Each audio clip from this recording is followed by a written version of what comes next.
The broadcast is now starting. All attendees are in listen-only mode.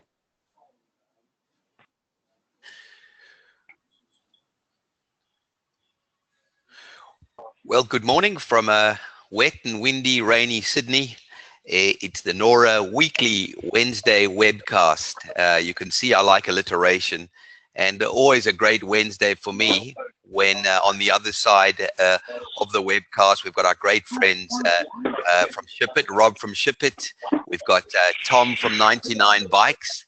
We've got the full Shippit team and standby, and some of the NORA crew as well. So let me start off by welcoming you all, excuse me, to our Wednesday webcast, and thanking you all for joining us. Rob, perhaps a quick kickoff with you. Welcome, Rob. Great to have you on board. How are you, and how's life going after the Black Friday, Cyber Monday, and everything else? Thanks very much, Paul. Mate, all guns blazing here. Our retailers have had a really good cyber weekend. I think the sales are still continuing. I think we're still seeing some retailers offering discounts through the week. So I think every day is a Black Cyber, wacky Wednesday, if you want to call it today. But yeah, I'm really pleased to be inside after this morning's deluge, and here with everybody else. I've got my cup of coffee here, and I'm ready to roll. Fantastic. Rain's not going to stop us. And Rob, maybe you're best to introduce our VIP guest today, Tom Dodd. Todd's a veteran of 99 Bikes. He's been there over 7 years, heads up e-commerce. Tell us a bit about Tom there, Rob, and maybe hand over to Todd then. Tom, I beg your pardon. Yeah, actually, Tom's been kind enough to take a step out of the craziness that is getting through all the orders that have obviously hit them over the weekend and trying to get them out to customers. I probably wouldn't do him justice if I introduced him, so I'll probably let him do that himself. So, Tom, why don't you go ahead and tell everybody a little bit about yourself, mate? Cool. Hi, guys. Thanks for having us. It's not so wet and rainy up here in Brisbane. It's 36 degrees today, so I'm quite enjoying wearing shorts to work. But I've been in e-commerce at 99 Bikes for about 3 years now. We've been progressively growing that area of the business, and yeah, it's been pretty full on with the last few Click Frenzy, Black Friday and Cyber Monday events, and order volume's very high and lots of orders being shipped. So hopefully can add a bit of insight for everybody today.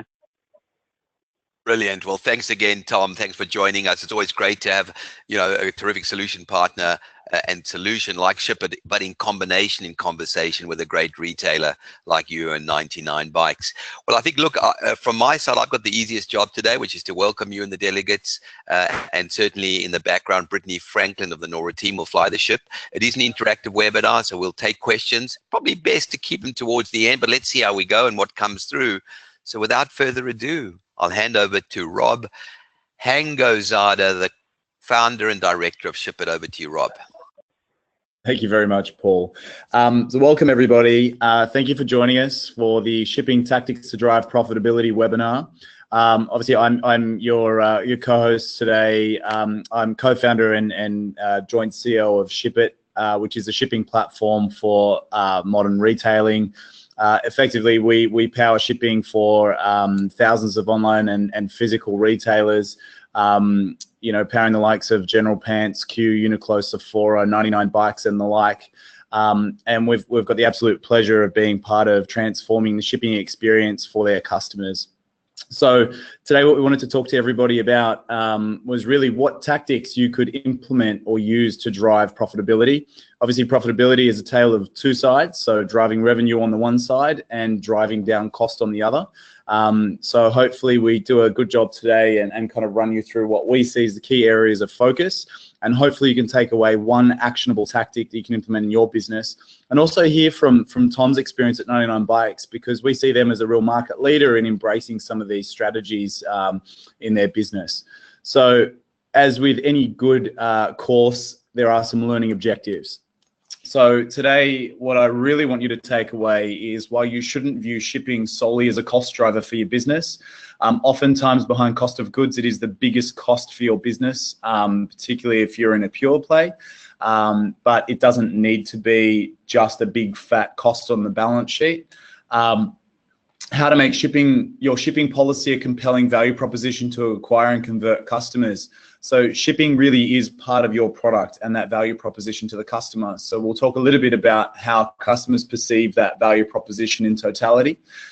What pricing strategies there are out there. There's a lot that gets bandied about, but with some help from our friends, you'll see the different types of strategies that you can adopt in your business and the psychology behind why they work. And finally, getting your courier and delivery options mix right is really important in all of this, because there are more options around, just giving standard bulk delivery in terms of what you can actually do to turn this part of the business on fire. We've split it into 4 key modules, so we'll swiftly move through the first 3 and hopefully give a bit of time over to the audience. We do have a Q&A panel. You can use the questions panel within the GoToWebinar application to submit any questions during. I always try my best to make sure that we're on top of these questions throughout the presentation to keep it as interactive as possible. Otherwise, it's a little bit weird just speaking into a microphone and not seeing any feedback. So please keep the questions coming in and ask the hard ones. And we'll address any that we couldn't during the presentation at the very end. So without further ado, let's kick off into Module 1. Module 1 is really about looking at the revenue side, so the demand side of the equation in profitability, and looking at the impact of shipping strategies on cart conversion. We talk a lot about cart abandonment, and oftentimes we see statistics bandied about, and any given day of the week there's a different study talking about abandonment, which is great for me because I weave them into some of our presentations, and that's what I've done today. So we can start to talk about the state of cart abandonment in 2018, and this was a study which was showcased on Power Retail. And we're kind of starting to get a bit younger in demographic and starting to look at, the millennial shopper is so 2015. We're always talking about the Gen Z shopper at the moment and looking at their preferences because they're the most fickle. They can kind of give you a very good extreme cross-section of what's going on in the market. But what we see is that around 97% of Gen Z shoppers abandon cart when they're dissatisfied with shipping options. So dissatisfaction can stem from a whole range of things, but basically the key summary to that point is just having one option in your checkout is probably not good enough anymore. So if you're one of those retailers on the line today that only offer one standard delivery method in the checkout, it's pertinent that we start to look at what different types of options you can start to offer. 62% of customers are actually willing to pay more for same-day delivery. We are stuck in this perilous loop of free delivery and kind of trying to economize on shipping rates, but there is one area of delivery which people are willing to pay for. This is evidenced by the likes of Deliveroo and Uber Eats, in terms of charging for delivery, where urgency is key to actually justifying that cost. And finally, we can see shipping has a really big role to play around basket size as well. So we know that 71% of shoppers are willing to add more items to their basket for free and fast delivery. And for the Gen Z shopper, it's 1.5 times more than the average shopper. So the science behind all of this will be uncovered very shortly. Wanted to get you into the right frame of mind. I wanted to help you understand where shipping fits across your customer journey.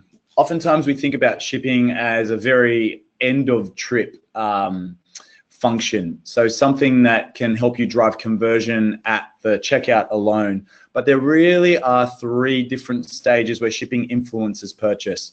Most retailers embrace this through a lot of the EDMs and kind of adverts that you see go out around driving visitors to your website by offering a really compelling shipping proposition. The second area is around incentivizing customers to add more items to basket. I've already touched on that point a little bit, but we'll go a bit deeper on that. And the final bit is turning browsers into buyers, which is the most obvious one, avoiding cart abandonment and boosting cart conversion. So if you're not looking at shipping with those 3 lenses, and if you're only looking at loss avoidance, the strategy needs to pivot somewhat into how you can use shipping as your secret weapon that drives demand. This is a good cross-section of how shipping can be used to drive customers to website. So as you see in some of these cases, free standard delivery or free shipping offers are the key draw card. But we're also starting to see a little bit of innovation here as delivery capabilities get stronger. I don't know if you've ever been in the hankering for a 6-pack of beer late at night, but I found myself in that situation more times than I like to admit. And thankfully, BWS was there to kind of sort me out. But what you're seeing now is brands using delivery capability as a core differentiator to drive people to site. This is a very new capability that we're seeing in market. And obviously, reliability of delivery options has been a key challenge for retailers of times past. But you are seeing a lot more next generation providers coming to market that can really help you differentiate your offer. So On Demand for BWS, for example, is powered by a little business called Drive Yellow, which is almost like the Uber of delivery. And comparing that to more of your standard retailers where you're seeing standard or express delivery being the differentiation point. You can really see customers start coming through to the website based on these offers. I think the statistic sits at around 52% of customers are willing to click through on one of these campaigns just based on a shipping offer. So something not to sneeze at, really. In terms of core tactics in driving revenue, so apart from just that awareness play, there are 4 key things that you can do to drive revenue through shipping, based on our view of the world at least. And one is really looking hard and close at your shipping pricing strategy. So that's not just about, what's my cost of delivery and what can I add as a markup to avoid losing money, or just simply throwing in a free shipping strategy, because that's not really a strategy, it's a follower type of behavior. It really is thinking deeply about that pricing strategy. Second piece is about shipping thresholds. This is a really key part of consumer behavioral psychology that you can tap into to remove the unnecessary cost to your business. The third piece is using the product page to actually showcase your shipping options, because the product page is a really important part of that purchase journey that's often overlooked when it comes to shipping. And finally, optimizing the shipping options displayed at the checkout is the most obvious tactic that you can use to drive greater conversion, but it is something that needs to be considered. We had a question come through from Aaron Miller around whether B2B vendors are as conscious of shipping charges as, say, a B2C or a customer. So the way I read that, Aaron, hopefully I got this right, is that it's a business paying for the goods versus a end consumer. In working with the clients that we work with, we do see that there is less price sensitivity on freight for a B2B transaction than there is for B2C. Consumers don't ever want to pay for shipping, whereas business customers understand it's a cost of doing business. So we do see a difference there. I'll keep moving along. There is another question that's come through from Jeremy, but maybe I can pick that up in just a moment. Looking at your pricing strategy, there's always this difficult balance of, do we offer free shipping? Do we get customers to pay? There are considerations around speed, price, quality, convenience, and all those need to be factored into the mix, because it really isn't a one-size-fits-all. There's a lot of press at the moment about on-demand delivery being the be-all and end-all, and everybody wants things faster, but the overwhelming majority of customers actually prefer free shipping with a longer delivery time versus delivery that they pay for with a shorter delivery time. So the most favorable option, and the one that everyone is going to buy for, is this standard delivery proposition that we have. So that's something to consider. However, as we start to look at the data on this, free shipping is a given. Customers are trained up around free shipping. They know that this is not something that they ever want to pay for. And unfortunately, that also means that retailers like yourselves don't want to pay for shipping. And that also places more pressure on the couriers who are doing the job out there in the rain today, delivering products to customers and trying to give them the best customer experience possible. Compression on prices is not sustainable for the courier industry. So there needs to be a better way of factoring in the shipping costs and actually starting to look at ways that we can charge for shipping that delights customers. So looking across the landscape, 60% of customers are likely to abandon the purchase if they're not offered free shipping. So it seems like free shipping is something that must be kept in the arsenal, but what's not closely measured is, I guess, the total basket value, or at least the expenditure that's required to qualify for free shipping. Not every retailer needs to offer free shipping as a blanket rule. One area of concern, and this is something that we see typically in the small to medium business space, is where the cost of delivery is starting to damage your business. And so the ultimate solution to that is, well, what if I could just charge my customer the exact shipping cost that I have to pay on their behalf, so that I don't wear the cost at all? The unfortunate reality of that is more than half of shoppers will actually abandon shopping carts due to an unexpected cost. Think about the psychology behind that. You've seen this beautiful Sony Vaio laptop from probably 1998 that you really want to buy for $2.5 grand. And the moment you click that button, it shows you that delivery costs $120. That's not the way customers shop. It's not the way that shoppers have been trained in the offline or physical bricks and mortar world. It's almost the equivalent of getting to the till in a bricks and mortar store and being charged for the electricity, the air conditioning, the salesperson's time at the checkout, and now the plastic bag. But hey, you know what? The plastic bag's being charged for might not be a too distant reality here. But what we are seeing is, you know, if you're calculating shipping on a general rule of thumb, it's going to drive greater cart abandonment. So no surprises through the shopping journey, making sure that that is upfront and nicely, prominently displayed and advertised. There is a case for live quoting at the checkout though, or a case for an unexpected shipping cost. This can be managed through education, but also through the UX of the experience. And I'll let Tom talk through a couple of those examples in his business. So Tom, hey there, Rob, you know, when we look at, yep, I can hear you fine, mate. Do you want to talk to this point? Yeah, so with our product mix, we send goods from the size of a button through to the size of a fridge, which is like a full bike. And so what that means for us is having, like, we've got a broad carrier mix with lots of different carrier options that we need to use, but also like sending something as heavy and as large as a bike to a rural area such as Tom Price in WA, which we do often, means that it's going to cost us a lot more. So what we sort of did is play around with how fair a price is it for that customer to be expected to pay. They do expect to pay something because they're in a regional area, but that's sort of the play off. You've got to work out the cost to your business versus the value that the customer will see in the delivery.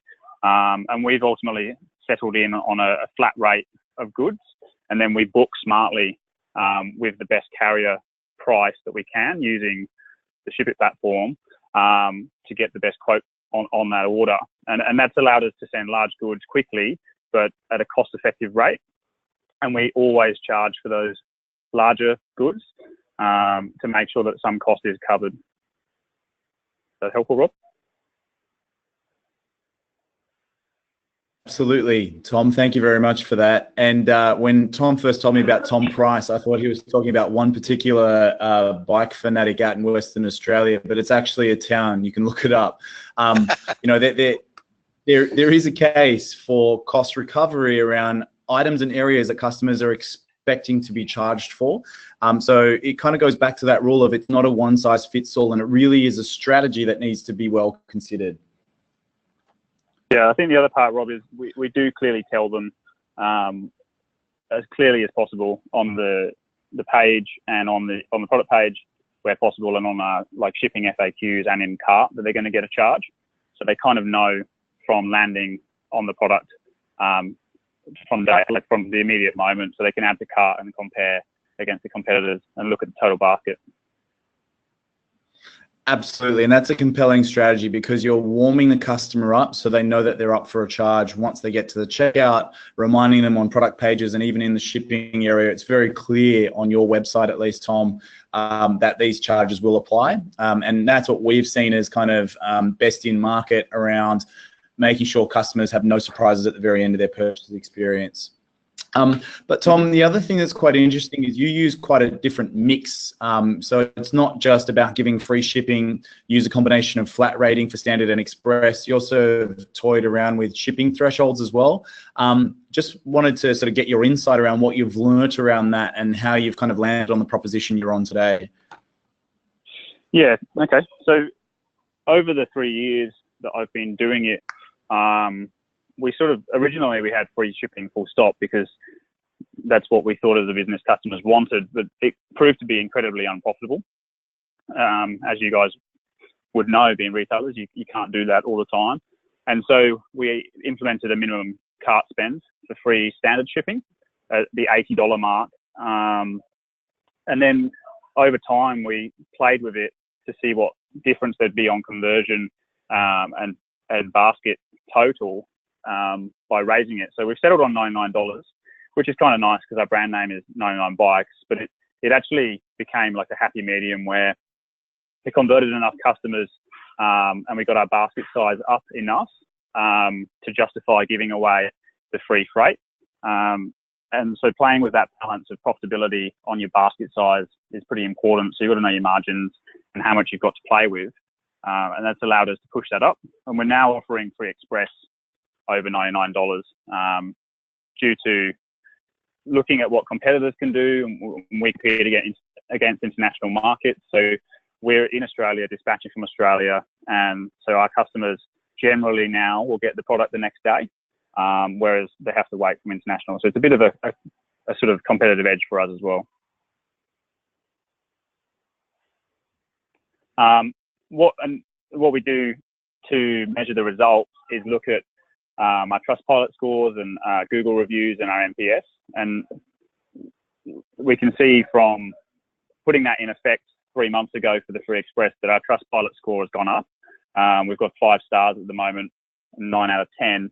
And if you look through our Trustpilot, you do start to see a pattern of a lot of customers being very satisfied with that. So the satisfaction element of shipping and fast delivery really does increase your loyalty as well. So I think it's something to consider, that fast, reliable service is a differentiator. And if you can deliver that to your customers all the time, then they'll come back to you as a repeat purchaser and build some brand loyalty as well.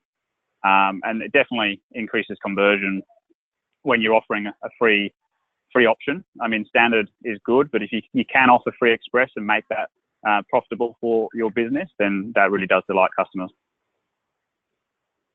Thank you for sharing that, Tom. And I think, from what we're seeing as well is the loyalty driving impact of free express shipping is so significant, particularly not just across, I guess, the sporting goods industry or leisure industry, but also in fashion.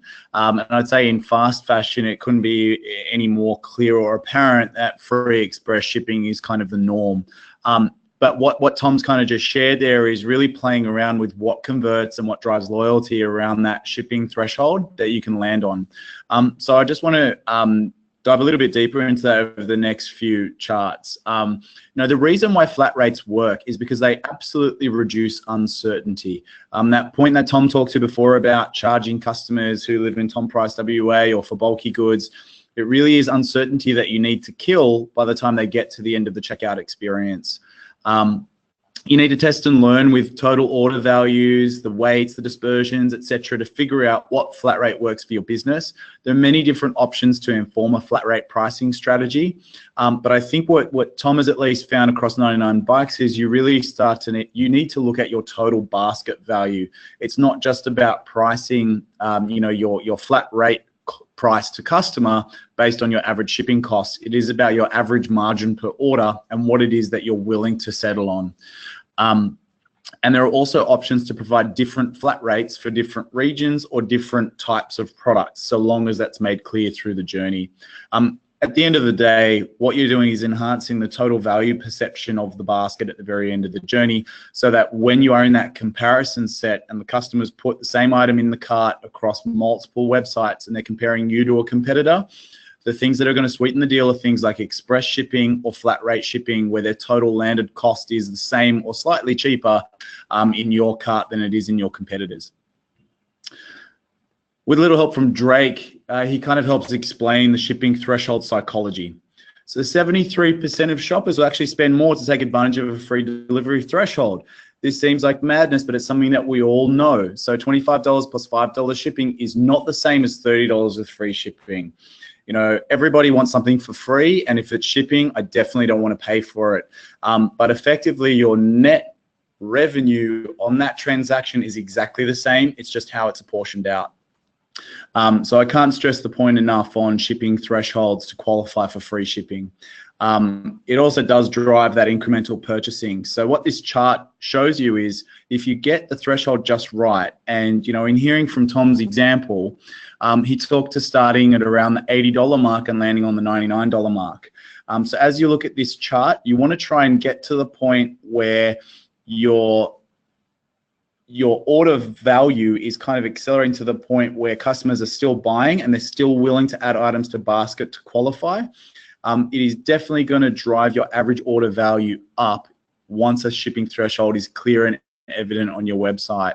But if it's too low, you're not incentivizing customers to pay more, and they won't reach up to qualify for that free shipping threshold, because they can just add one item to basket and Bob's your uncle, they're there. So it's almost just like offering free shipping anyway. Generally what we see across fast fashion. Absolutely, Tom.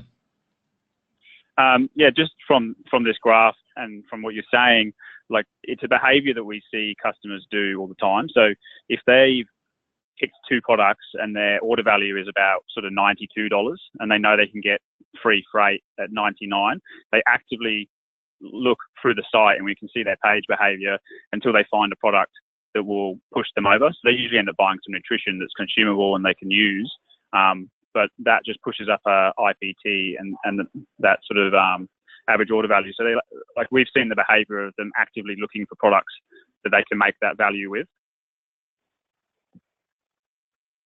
That's terrific learning. It just reminds me of going to a 7-Eleven late at night and buying up more than I need, just to kind of use the FPOS machine back in the day when you had limits. So yeah, that's exactly right. I think, you know, having the items that can be added to baskets, so being a little bit more scientific around, you know, how you can actually show customers through their purchasing journey that they can add items into their basket to qualify for free shipping.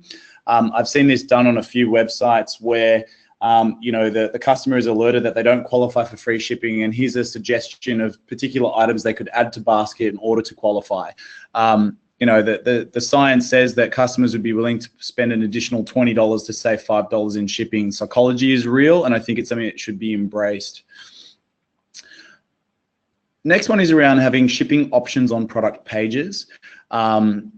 So what we do know about the psychology of shopping is when you're on the page of the item that you want to buy, this is where the purchase intent is the highest. That dopamine hit has already started. Customers are really delighted. They're really starting to visualize getting that product home.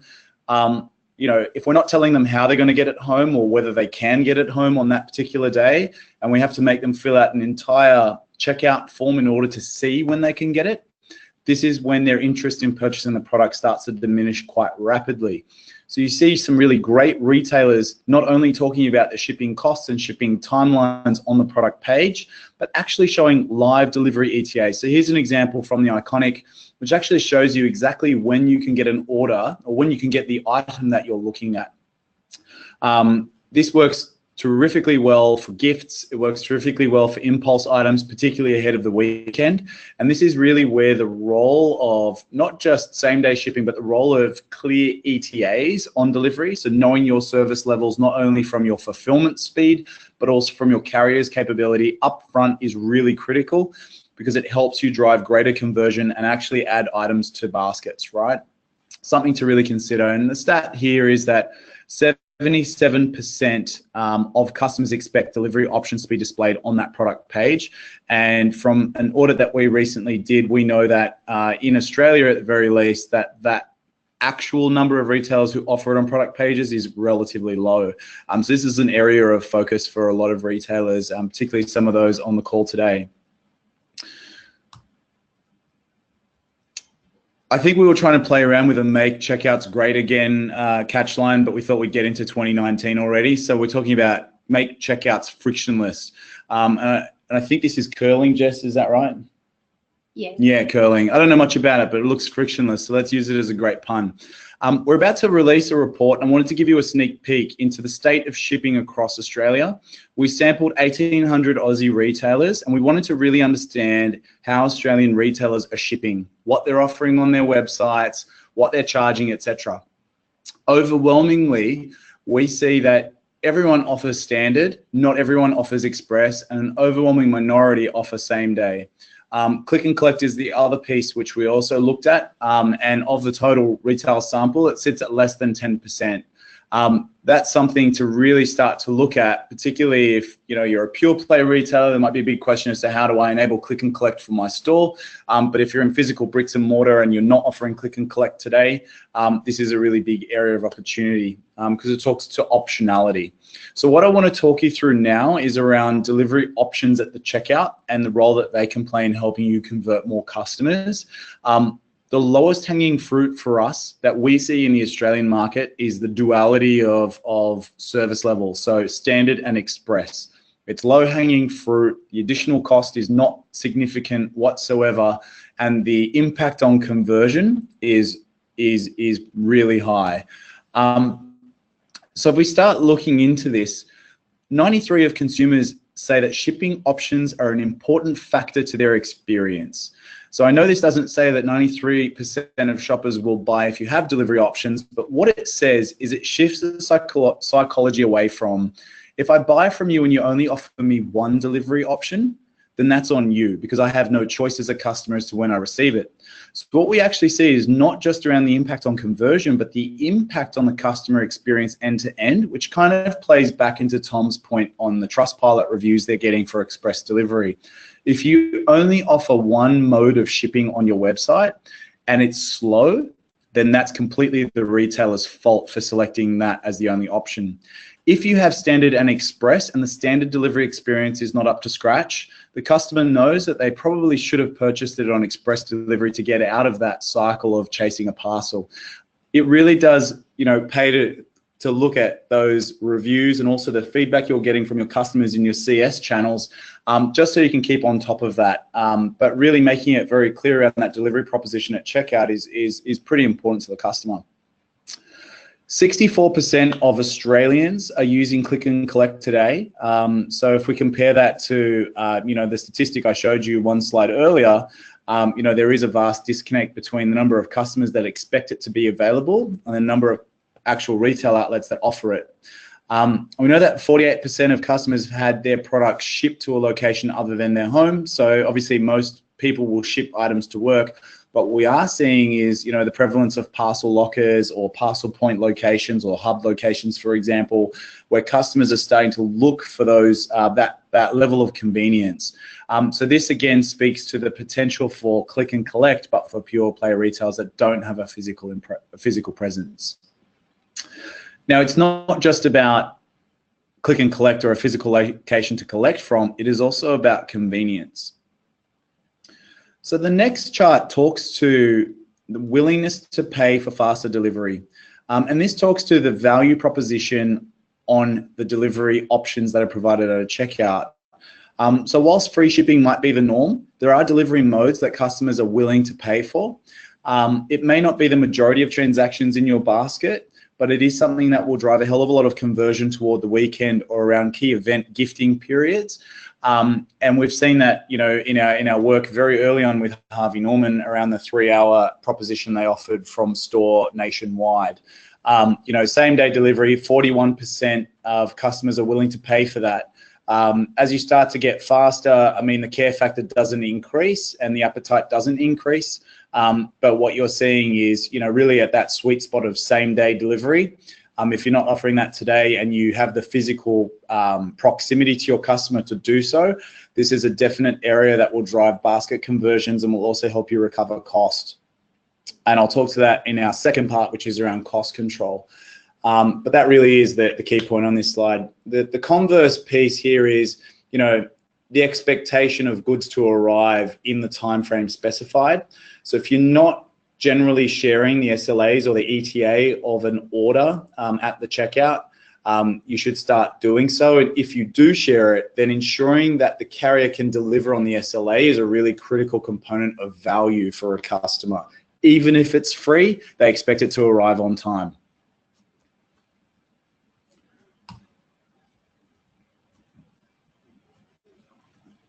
Here are a couple of examples. So obviously, the Iconic uses a one-page checkout, and the moment you enter in these the fields, the shipping options are presented straight away. Obviously, the Iconic has been the most iconic retailer at offering same-day delivery across Australia, and really got people to stop and pay attention, to online as a channel to buy fashion in. So a great example. If you've got the time, have a look at how they orchestrate their checkout. Around the shipping options that are presented there.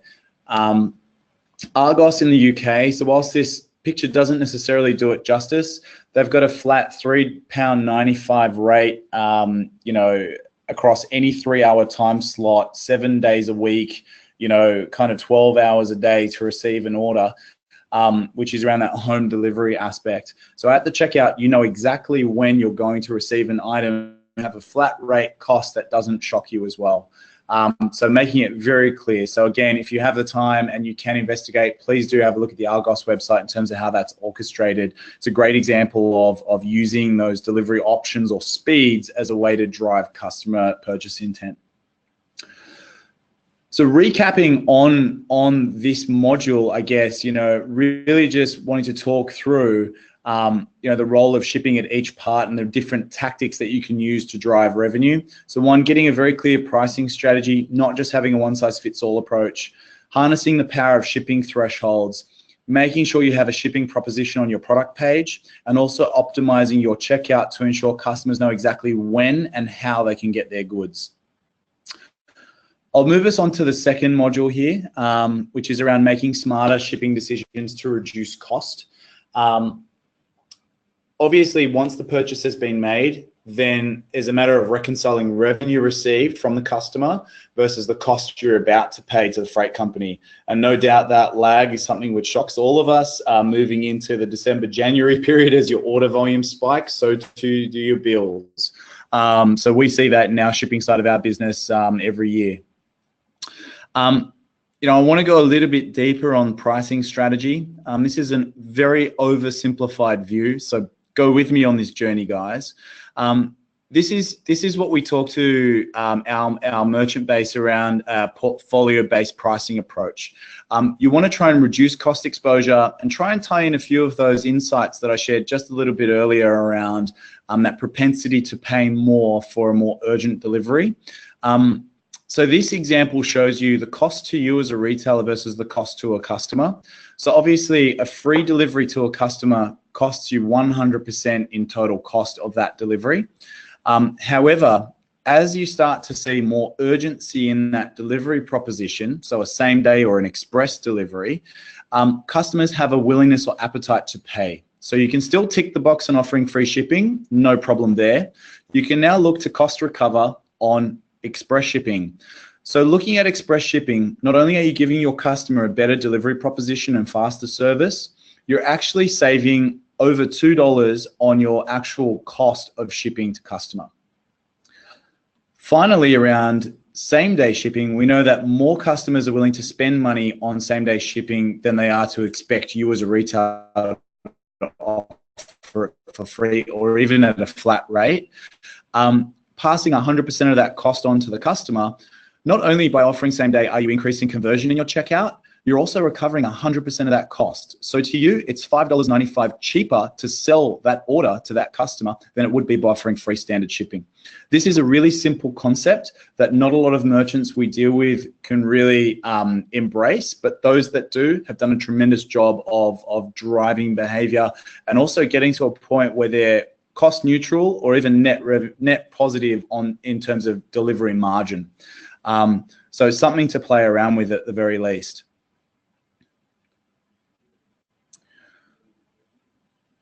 Using a portfolio-based approach is really important. So with a little help from the brain explosion meme, using the live quoting option, that's kind of cool, but it doesn't really help you drive conversion. Using a free or flat rate shipping strategy is kind of that next level up or even that first entry level into optimizing your shipping proposition to customer. Offering shipping thresholds, things are really starting to percolate. We're moving somewhere in terms of a strategy. But what we see is the portfolio-based approach always works best at optimizing not only conversion, but minimizing cost impact. So having free standard delivery, flat rate express delivery, qualifying for a threshold through express, as Tom has shared, live quoting same day. This is really the space that you want to be in with your delivery options at the end of the checkout. Multi-carrier shipping is sometimes confused with delivery options. Multi-carrier is not about delivery options. Multi-carrier is about optionality to you as a retailer around the carriers that you use for your delivery experience. So understanding the strengths and weaknesses of different carriers is critically important. Some are extremely good at express delivery, some are extremely good at standard delivery, others are very good at same day, and some new ones are really good at on demand. But what this says to us is that not all 4 areas can be covered by one carrier completely. And this is the real value of what we see in customers who use our platform, because what they're really doing is mixing and matching from the best of breed in each category to offer a very compelling experience to customer. But not only is experience key, if you really break down the core benefit of multi-carrier, it can save some real dollars on the delivery proposition. I want to talk through a live example here, which is about using carriers to their strengths. I haven't named them, but I have used some real data points to help illustrate what we're talking about here. So you have 2 carriers. The traditional retailer has invested in a relationship with one carrier where 100% of all orders sold on the website will go through that one carrier. Now, that means you're at the mercy of their network and their capabilities across the entire nation and even internationally for some retailers. If you look at the strengths of different carriers, you can see here that an express delivery with carrier A takes 1 business day and costs $5.99. An express delivery with carrier B takes 1 business day but will cost $10.99. A standard delivery from Sydney to Perth with carrier A will take 5 to 7 business days and cost $10.99. And a standard Sydney to Perth delivery with carrier B will take 3 business days and will cost $10.99. So clearly, if you were playing the odds, you'd pick 1 business day at $5.99 with carrier A for every Sydney to Sydney based express order, and you would send everything going Sydney to Perth standard via carrier B. Doing that in a manual way is very time consuming and it's probably not feasible for many retailers. Automating that experience is something that we've worked very hard to do to help you pick the best of both worlds. The critical piece here is it's not just about cost optimization, it's about experience optimization. So some carriers will often pitch themselves as a standard carrier, but hopefully what you'll learn from Tom's experience, which he'll share in just a moment, you know, in Brisbane, for example, shipping to local customers with a different carrier actually provides a much faster delivery experience at a much better rate. And it really is about optimizing on both fronts. So Tom, you've done a tremendous job around all of this. I mean, you know, do you want to talk a little bit about how to get to net positive on freight and kind of what that's meant for your business? Yeah. So to get to that sort of position, it does take a long time of understanding. And so it's not like a quick, easy win, but it's to do with your volume and then negotiating your rates and then optimizing, like you said. So what we've done really is some high level stuff is increase volume through offering the threshold and the free shipping, and then increase that SLA with Express and got order volume up. And then we've used that to negotiate our rates with our carriers and get that cost down. But then we've started doing multi-location fulfillment. So filling from stores across the nation means that we can leverage the metro to metro rates of different carriers. So that means that we can book with one of the carriers and get a delivery time frame of the same day, basically, if we meet a 12 p.m. cutoff. And that means like a Sydney to Sydney customer, if that's possible, or in most cases it's Brisbane to Brisbane, they get their parcel the same day, but we've not offered it the same day. It was just Express, and it's just because the carrier can do that. And to find that out, I suppose I would encourage you to talk to the carriers themselves as a partner as well, and understand what their strengths are, and sort of really play them to that strength and allow them to help your business. So by doing that, we've got Brisbane to Brisbane orders going basically same day, guaranteed next day, for a very low cost of about $5.50. And then all other express orders are going via a different carrier, which is guaranteed overnight, but it's only costing us an extra $3 per order compared to the flat rate. By having that sort of hybrid model of picking and choosing carriers and then having the different rate options, we've been able to sort of reduce costs on a significant portion of the orders, as well as recoup some costs from customers under the threshold and on larger items, and offering click and collect has sort of produced a result where our freight bill as a percentage is very, very low overall. Thanks for sharing that, Tom. So yeah, it really is about harnessing the strengths of those different carriers and also thinking about how you can really optimize that shipping strategy. You know, and this is really the nirvana state. And, you know, unfortunately, you can't always stay in a nirvana state as well. So at the end of this section, I want to talk through some considerations around what to keep a watchful eye on and when to adjust and respond within your pricing strategy as well, because it's a constant game of adjustment, negotiation, and thinking. And, you know, that's kind of the area that Shippit is here to help a lot of businesses in. And something that's close to our heart as well. So again, from the State of Shipping report that we're about to release, I just wanted to share what we've seen as the median delivery timeframes across different modes of transport, and also the average costs to retailers on some of these delivery methods as well. So obviously some of these are a bit of a far cry from what Tom has kind of spoken to in his business. So also a demonstration to us that there is lots of opportunity in kind of optimizing around multi-carrier shipping. But, you know, standard deliveries on average cost retailers about $8.23. So this doesn't discriminate against industry. This is across all industries in online retail and takes around 2.3 days to get to an end customer. Express deliveries cost $10.61 and take around 1.2 days on average to get to a customer. Same day deliveries are averaging around a 3-hour delivery mark and costing around $27 on average.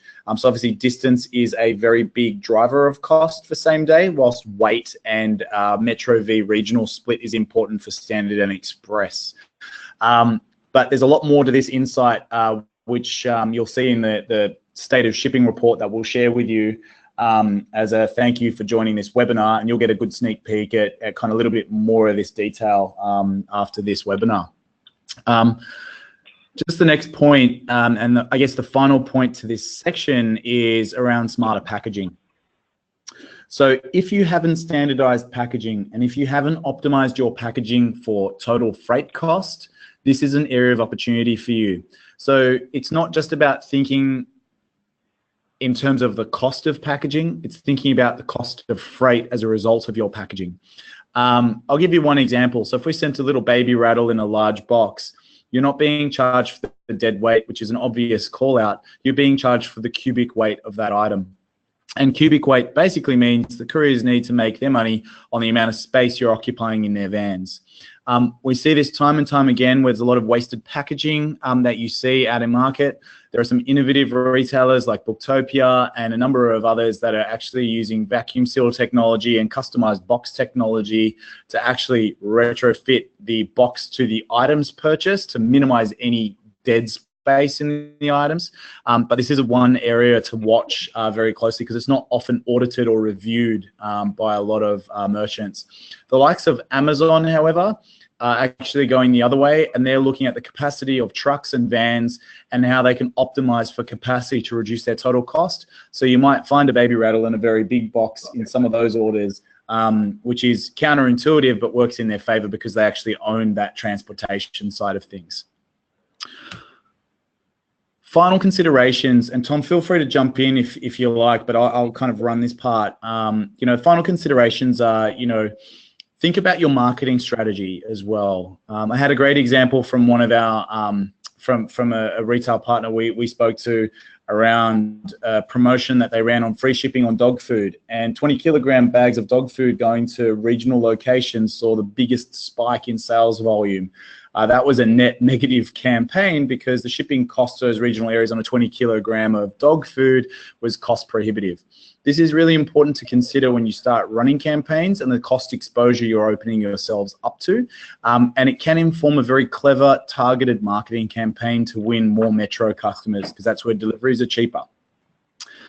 Keeping an eye on your freight profile. As you add more bulky or heavier items to your range, you will see your freight profile change and your average delivery cost increase. It's critical to reflect changes in your ranging to changes in your pricing strategy for shipping. And finally, the area of concern is on everyone's mind every single year is rate increases and the impact on margin. So oftentimes we set these beautiful strategies and there's no room for error or no room for increase. And when an increase comes around, that's something that needs to be considered. So something to keep up your sleeve, or to even evaluate and know what you're going to do if your prices increase by 3 to 5%, as they could typically do every year. Tom, anything else to add?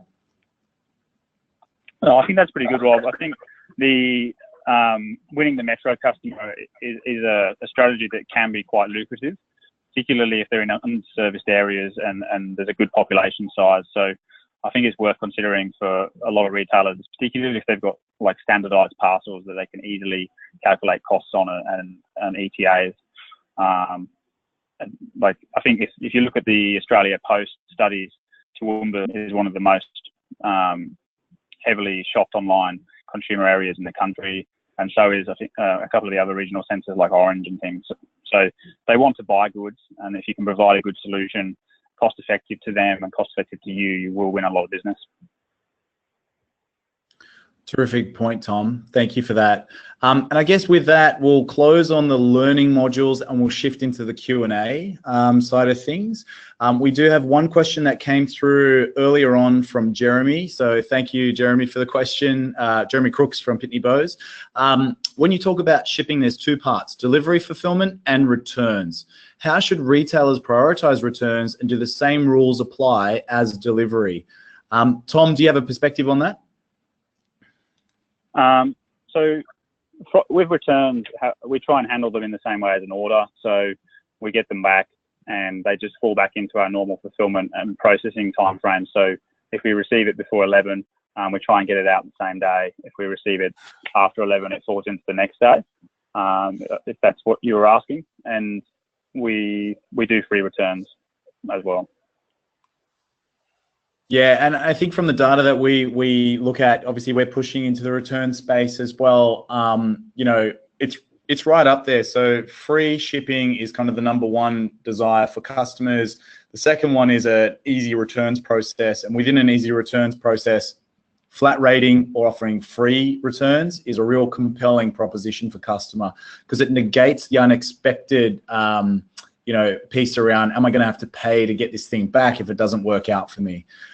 So factoring that into the total proposition is unfortunately another thing that you need to do, and understanding your average rate of return. If you're in fast fashion, it's a lot higher. Customers expect to return items. It really is around a competitive proposition there.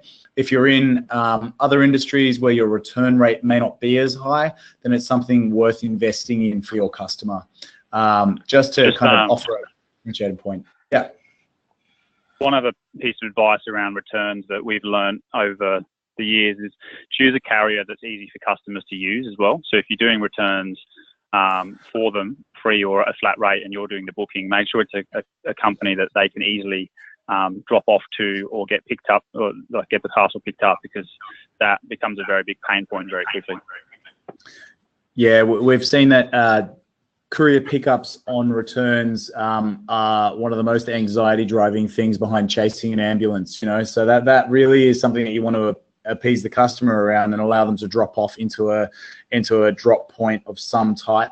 So the pickup drop off networks are something to really embrace around returns. We had another question come through from Hugh about what subscription shipping options or discounts you know, do for your business. So I guess we didn't touch on it, but you know, obviously we've got Amazon Prime in market. You've also got the Shipster proposition from Australia Post. I mean, Tom, did 99 Bikes sign up for Shipster at all, or do you have any perspective on that? If not, I can kind of talk to what we've seen in market. We haven't done any subscription service at this point in time. We're loosely exploring them as options, but couldn't really add much value. Yeah. When it comes to subscription shipping, where it makes a lot of sense is where the purchase frequency is higher. If you consider grocery shopping, if you consider, bargain sites like Catch, for example, if you think about Amazon as being, one destination for everything, the risk of investing in a membership is relatively lower because you're going to use it. The uncertainty around propositions, Shipster was a great ambition and intent, I believe, but I haven't seen it adopted too broadly beyond the core set. The reason for that, it kind of self-perpetuates. It's a little bit like that market liquidity thing.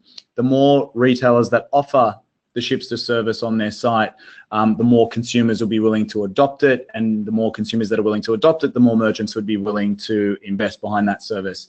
But that really is a challenge in this market, given that everyone expects to not pay for shipping anyway. We saw that earlier, the vast majority of customers don't want to pay for shipping, and here we are trying to ask them to pay for shipping. The reason why Prime works so well is because it's not just shipping that you're paying for in the subscription. You're paying for a raft of other services and priority treatment that really can't be offered anywhere else. So on that, we don't see it as a significant trend in market that's going to drive greater conversion or loyalty. Do we have any other questions on the line? No question is a silly question. You can even ask me what socks I'm wearing today. So please feel free. We've got about 3 minutes left. Rob and Tom, it's Paul here. If I could just jump in, what a fantastic, pacey webcast. We've covered a lot of ground, and we'll definitely wait for the last question. I must say, can I share a bit of mea culpa with both of you? I had a bit of a fascinating deja vu when Jeremy's question came in. Reverse the back to where were we? 2008, early days of e-commerce. I was over at Deals Direct on a free shipping day. Free shipping across the site. I sold 20 mountain bikes to Norfolk Island, 20 mountain bikes. The customer was a tourism operator.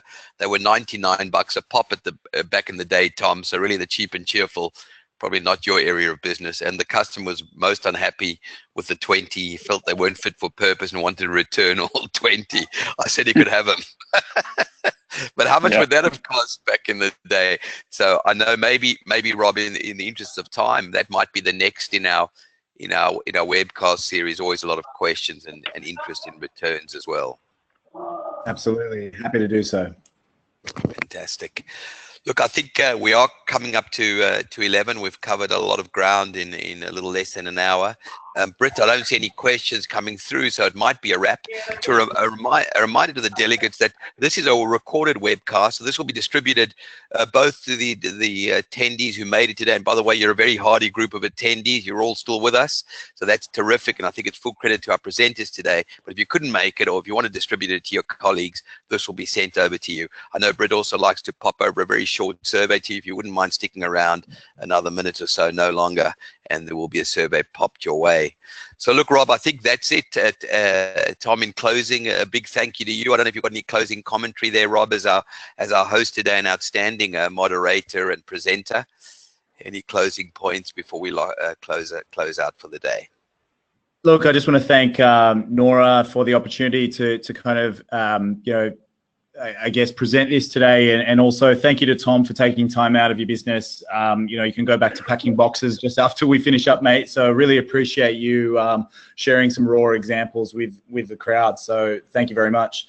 And for everyone else, if you've got more questions around shipping, etc., please do add me on LinkedIn. I'm always posting some garbage any typical day of the week. So feel free to reach out as well. Love to connect.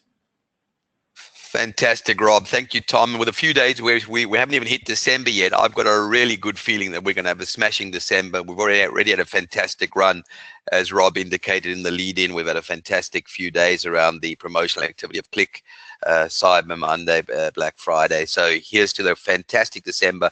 For those retailers who I'll see at the Christmas party and solution partners, I'll see you then. If not, have a fantastic Christmas and New Year. Awesome. Enjoy and happy selling. Bye-bye, everyone.